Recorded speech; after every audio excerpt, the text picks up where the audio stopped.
हरियाणा सरकार में मंत्री कृष्णलाल पंवार ने आज सबसे पहले पानीपत के लघु सचिवालय में स्थित डॉक्टर भीमराव अंबेडकर की मूर्ति पर पुष्पमाला अर्पित कर उनको श्रद्धांजलि दी। उन्होंने कहा है कि 1947 में जब देश आज़ाद हुआ, वहीं 1990 के दशक में लाल कृष्ण आडवाणी और हमारे पूर्व प्रधानमंत्री अटल बिहारी वाजपेयी जी के प्रयास से इनको भारत रत्न मिला।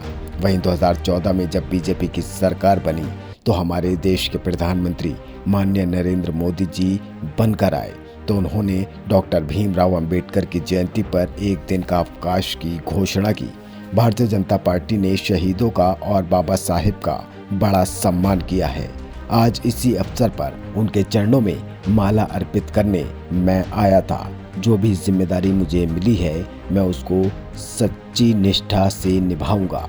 मुझे पहले भी कैबिनेट में काम करने का अवसर मिला है, इसीलिए मुझे पता है काम को कैसे करना है। खनन विभाग पर भी उन्होंने बोलते हुए कहा है कि सरकार की गाइडलाइंस के अनुसार ही काम होगा। जो सरकार के नियम होंगे उन्हीं के अंतर्गत खनन संबंधित काम होंगे।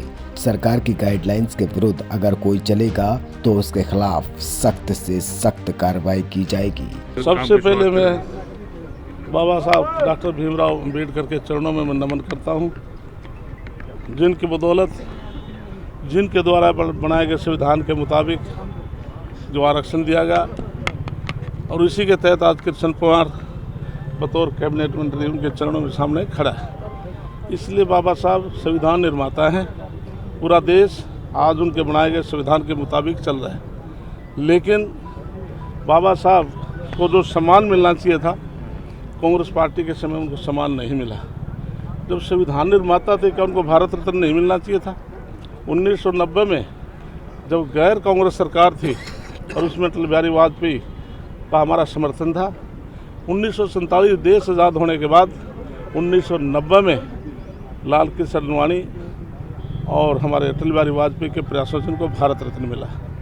उसके अलावा क्या राष्ट्रीय स्तर पर 14 अप्रैल को उनके जन्म दिवस का अवकाश नहीं होना चाहिए था, लेकिन नहीं किया कांग्रेस पार्टी ने। जब 2014 में नरेंद्र मोदी जी प्रधानमंत्री बनकर आए, उन्होंने राष्ट्रीय स्तर का अवकाश घोषित किया। जो 26 जनवरी को हम गणतंत्र दिवस को बहुत धूमधाम से मनाते हैं, इसलिए उनके बेड़े में झांकी को भी शामिल किया, वो भी नरेंद्र मोदी जी ने किया।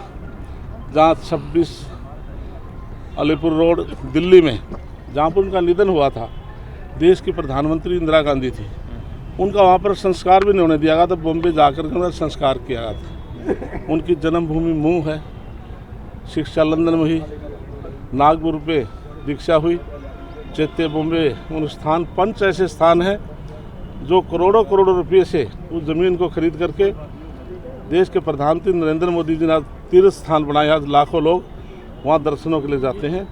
इसलिए भारतीय जनता पार्टी ने शहीदों का और बाबा साहब का सम्मान किया है। इसलिए आज मैं उनके चरणों में नमन करने के लिए आया था। ब्यूरो रिपोर्ट, हरियाणा आज।